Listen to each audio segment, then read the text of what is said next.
Then we're going to tie a fly called what I call the modern Tellico. Some of you may have heard of a Tellico Nymph, invented by a priest over on the Tellico River in Tennessee. Intended to imitate a golden stonefly nymph. I know there's quite a few people fished in the southern Appalachians. If you've ever fished down there, there's more golden sallies and golden stoneflies flying around in the spring and the summertime, and Carter's got liver pills. But it seems to be that there's a golden stonefly nymphs just about all of our waters. So golden stonefly is a pretty good thing to put on your hook if you're going to be fishing in the Appalachians. I like to tie these up in a size 14. Today I'm using a lightning strike size 14, 3x long, 2x heavy nymph hook. Tie these in larger sizes if you like. I just tend to like the 14s. This fly is actually the one that got me into fly tying.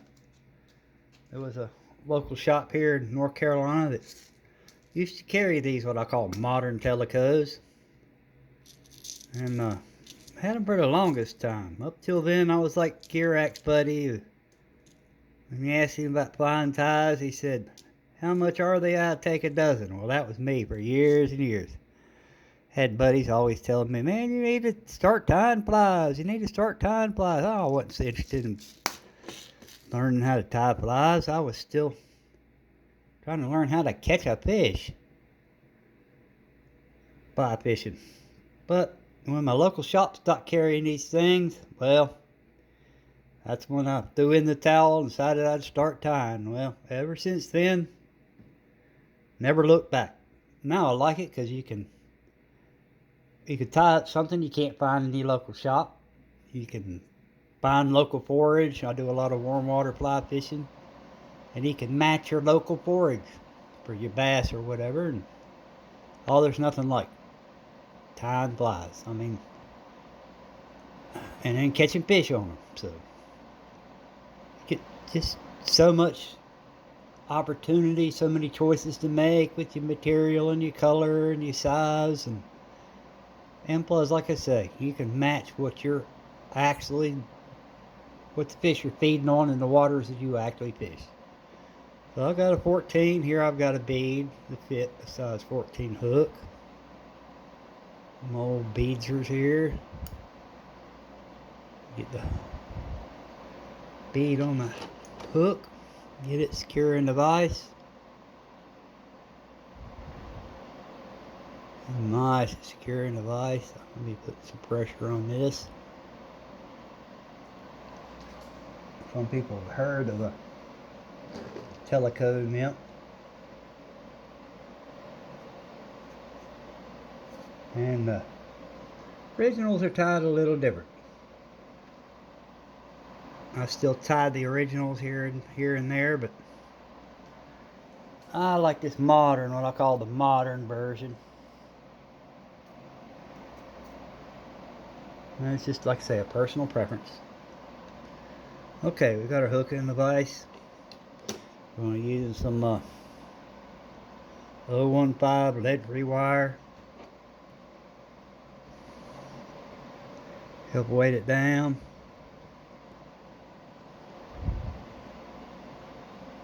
Get that wrapped on the shank of the hook.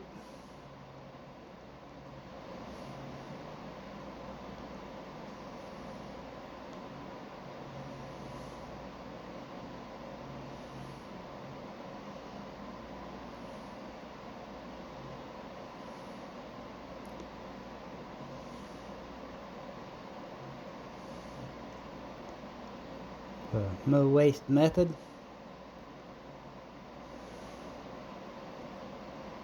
Don't waste any of that time. Good. And take a little bit of the Gorilla Glue and get a little dab on the hook shank behind that bead, help hold this wire and help hold everything in place.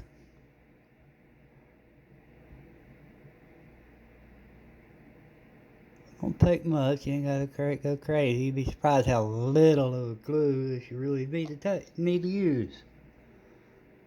Okay. Slide our wire forward and up into the bead. Wrap a little bit more wire on there.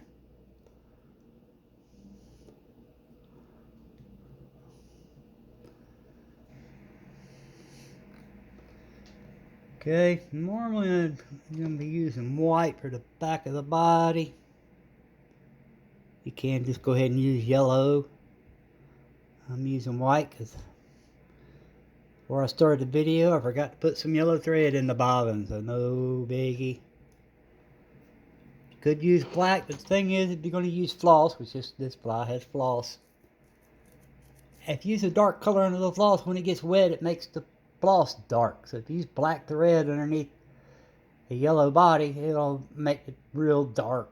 It won't be nice and bright yellow. Same thing if you're doing a coachman or something and using a red floss. If you use black thread, it'll end up being real dark red, almost black when it gets wet.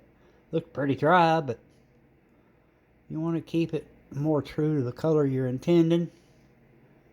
You're better off using white thread up underneath your floss, and then or like I say, normally I'd use yellow here. Oop. And do that, get you dizzy.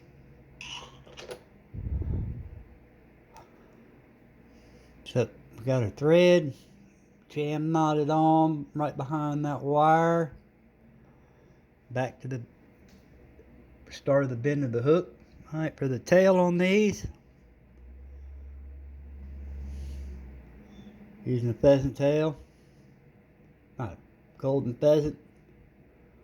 Take a few fibers, grab the tips, keep them aligned, clip them off from the feather.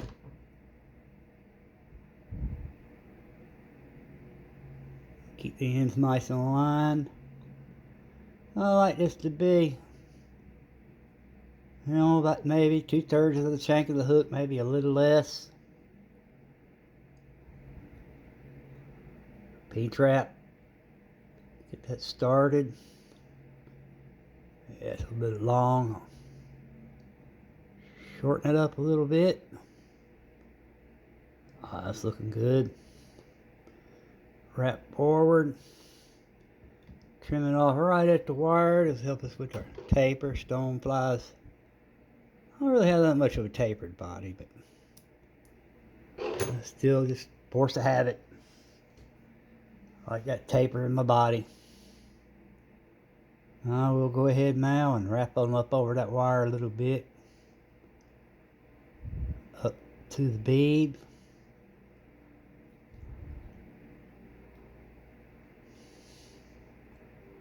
Cover up the wire so when I wrap my floss it doesn't look too funny.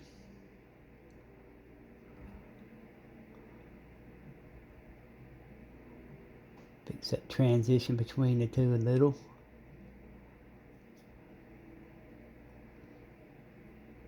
Okay. Back to the back. Get that 2-turn whip finish. I want to hold it tight right there. Keep this next material from sliding around too much using the shell. The back on the fly will be a turkey slip off the turkey feather.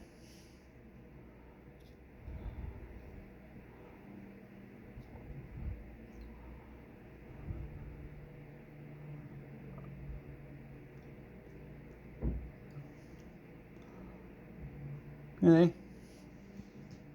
Where am I turkey feather? I'm a turkey feather. Oh, turkey feathers.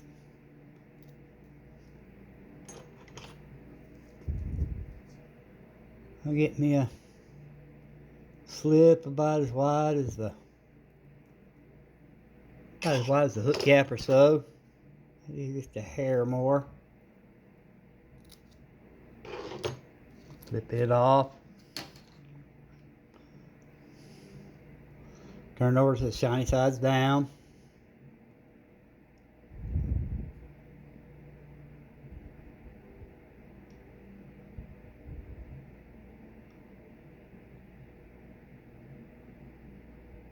Tie on your turkey slip.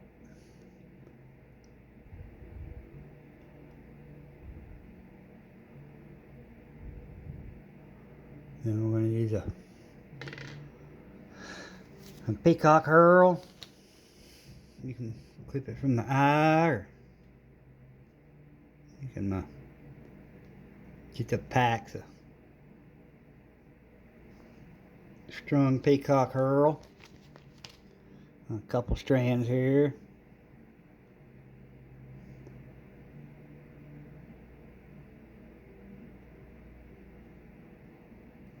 Clip off that brittle bottom.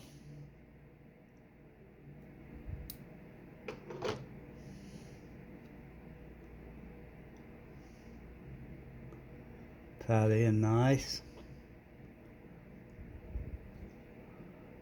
Then I'll tie it back to where the wire started.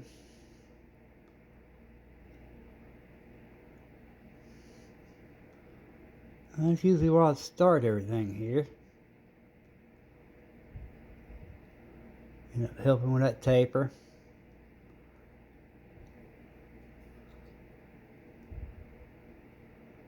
Come on back, put that where that wire started again. Now for your floss, I'm using this old bright yellow uni floss. Got time to re-up. I tie a bunch of old school wet flies and streamers, and I'm going to go through quite a lot of yellow thread between these and the old streamers.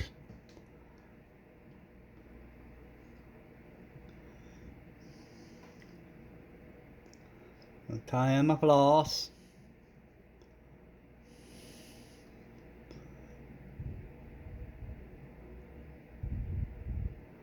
Notice I'm doing everything on the back side of the hook here, so that when I start wrapping, I don't disturb that tail. Okay, wrap my floss up. I'm actually going to end up taking this floss all the way forward to give something for a base for the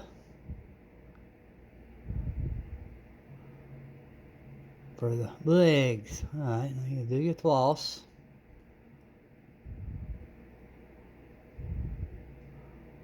Slightly overlapping turns. Sometimes you come all the way back up here if you start getting a little loose, and bring it all together.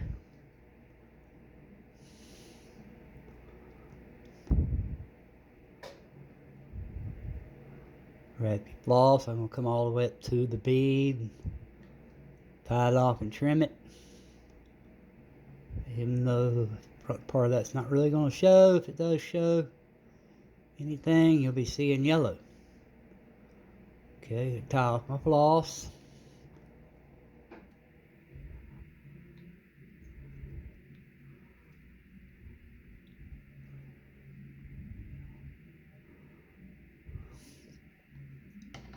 And trim it out of the way.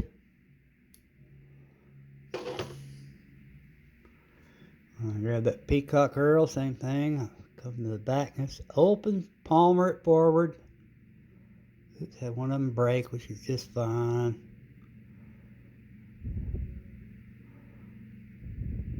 And it didn't break. Looks like it's broken. It is broken. That's all right, we'll go with one.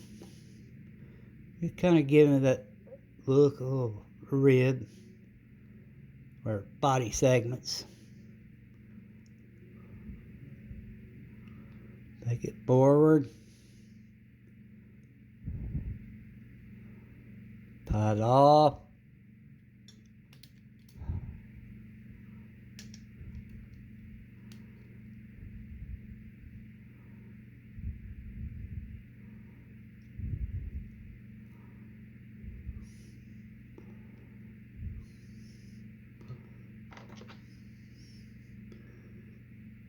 Trim it.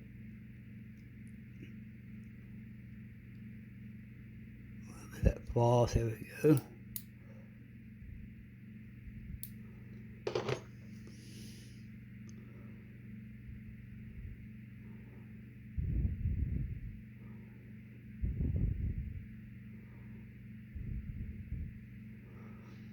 Now here I'm gonna end up swapping the black, so take some black thread.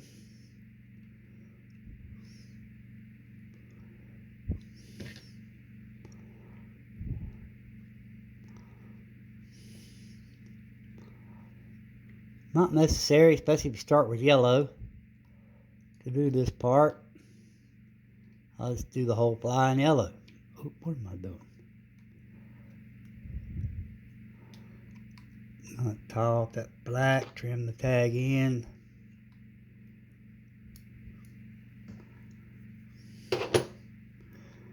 I got my black on. I can right back over everything a couple times. Trim that white thread out of the way.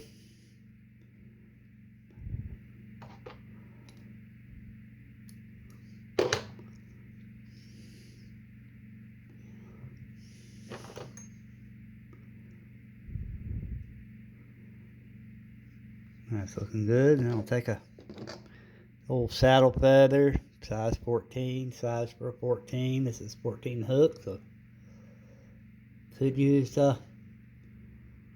Indian here. Actually, what I like to do with mine, make sure they tie in good. I don't know why I was stripping that.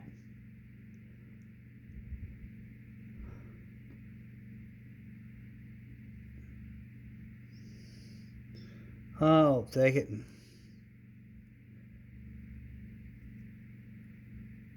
trim off the barbs. That seems to tie in pretty good, just like that. It's already catching in the thread. Yeah, that stuff is super catchy. I'll tie in that saddle feather. We're trying to give the illusion of leg here. You ain't got to go crazy with the saddle feathers. I only give it like 3 turns.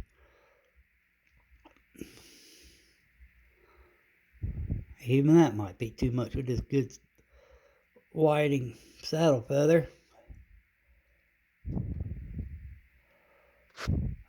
Pardon, I hate doing that. Gets y'all dizzy. Oops, steady now.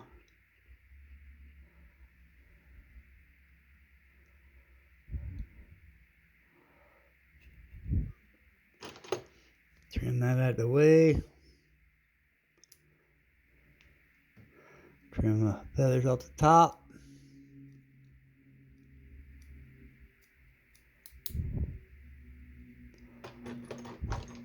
Actually, I'm gonna go ahead. I got them feathers leaning forward. Give me a couple 2-turn half hitches. Push everything back. If I go down, there we go.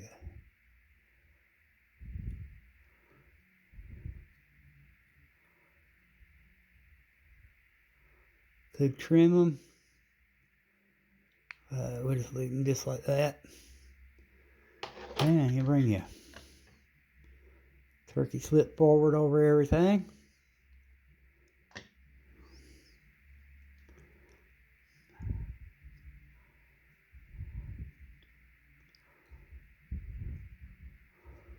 Hold it in place.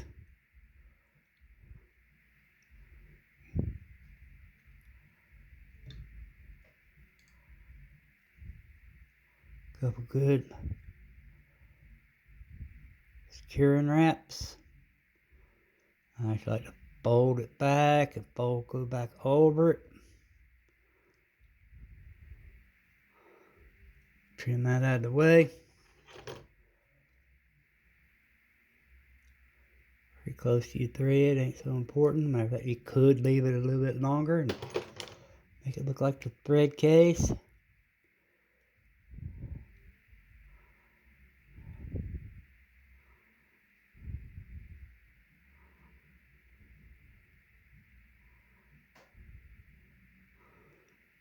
The old whip finish.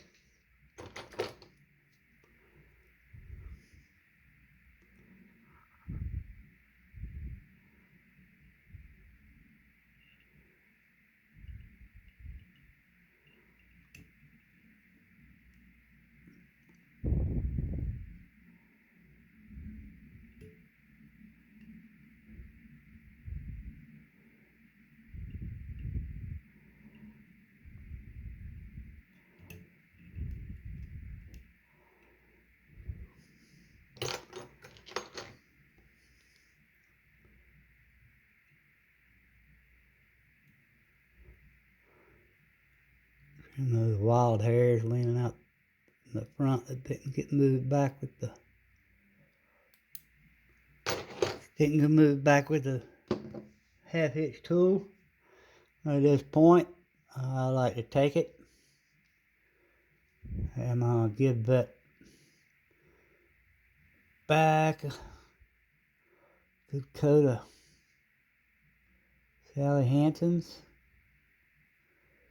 Give the red head a good coat of Sally Hansen's.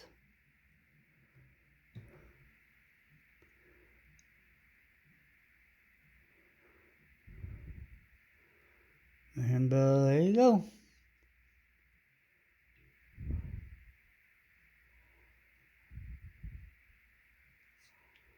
There's your modern Tellico, what I call the modern Tellico.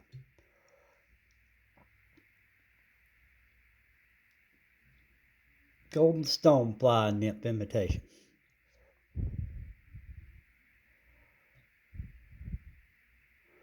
Like I say, you could substitute soft tackle for the legs. I don't know, I kind of like the little stiffer, like the stiffer rooster there.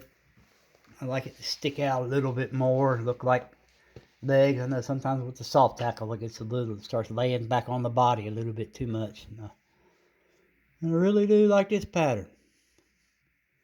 Hope you like it. Good Southern Appalachian trout pattern. Y'all be good.